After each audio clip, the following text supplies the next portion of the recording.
It's a war out there in the FMCG sector to grab a larger pie of the 6,000 crore oral care market. HUL released a no-holds-barred campaign for its brand Pepsodent, Germy Check toothpaste, taking on the market leader Colgate in the past few days. We saw this ad, blitzkrieg really, across TV, newspapers, magazines, where it was compared, where it compared its own Pepsodent with its rival Colgate. Now the question is this does this cross the line? Is this a new low? Or is it all fine? To discuss this, Arvind Sharma, chairman at ASCI, now joins in. Arvind, thank you for joining us on Bloomberg. My first question to you is, we've seen this sort of competitive advertising, legendary, Coke versus Pepsi, HUL versus P&G. Does this cross any line as far as the advertising standards code is concerned? So, okay, I will not comment specifically on Pepsodent versus Colgate. Sure. Because if a complaint is lodged, it is for Consumer Complaints Council, which is a group of 28 people, to rule on that. Sure. But I can certainly talk about general principles. Sure. Number one, naming competition is fine. When you look at it from a housewife's point of view, she just wants to know, is this hair oil better for me, my hair, falling hair, or is that hair oil? So it's useful information if you can name competition and with facts and substantiation say my product is better. It's good for the consumer, it's good for success of better products. What is not okay is naming competition and disparaging them in a general sense. What is not okay is naming competition and then making claims that are not substantiated, that are not proven. So now, in this can particular make a claim provided you can back it with facts. Back it with credible facts. Okay.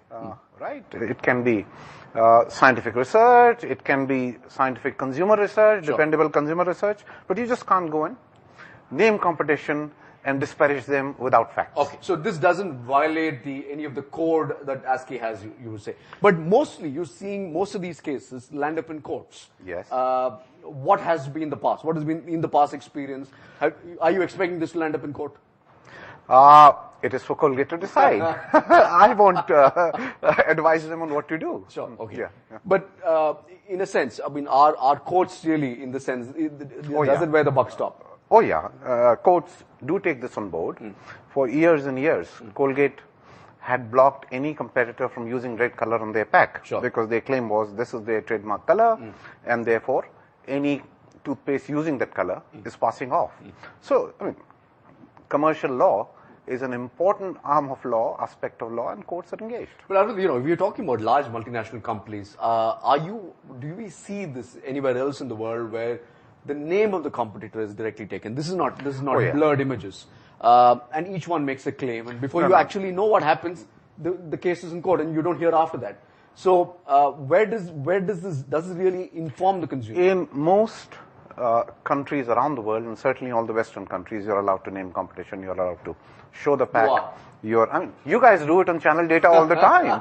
So you should be the last ones wondering whether it's allowed or no. But all over the world? All over, in most parts of the world. Sure. Yeah.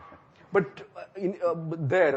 what is the risk then? The risk doesn't lie with what the courts say. If somebody is pulled up by a court of law saying, your claim was not justified, then what happens? So courts have the option of awarding punitive damages because I'm brand A, my reputation has been hurt, my image has been hurt. I cannot just go to court saying stop this ad. I can say damages of $100 million are owed to me, and it's for courts to decide. Do you see that happening in India? I'm not aware of damages being awarded, but I'm aware of injunctions being issued immediately to avoid a situation where damage may be caused. Sure. I have one final question. What is it with long weekends? Invariably, you're seeing such blitzkrieg happen over the weekend. You guys know all about scheduling. You're a channel, but you're right. Courts are shut on generally on Saturday, Sunday, and and some advertisers would take the view that I'll get a window of 5-6 days before courts stop me. Maybe we should take a lead out of this book. Thank you, Arvind, for joining us with those details.